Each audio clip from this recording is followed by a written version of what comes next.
హైదరాబాద్ నగరంలో మరోసారి గంజాయి కలకలం రేపింది. సికింద్రాబాద్ లింగంపల్లి రైల్వే స్టేషన్లలో భారీ స్థాయిలో గంజాయి పట్టుబడింది.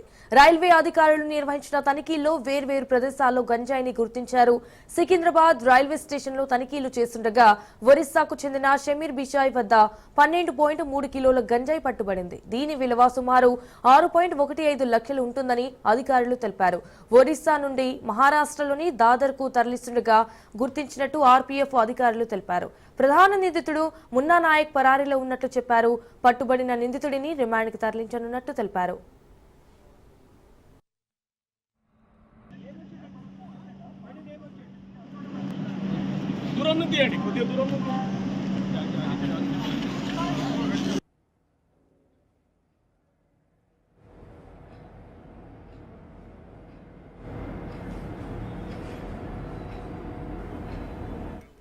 మరోవైపు లింగంపల్లి రైల్వే స్టేషన్లో కోనార్క్ ఎక్స్ప్రెస్ లో గంజాయి లభ్యమైంది. జనరల్ కోచ్ లో ఎరువు రంగు బ్యాగ్ అనుమానాస్పదంగా ఉండడంతో పోలీసులు తనిఖీ చేశారు.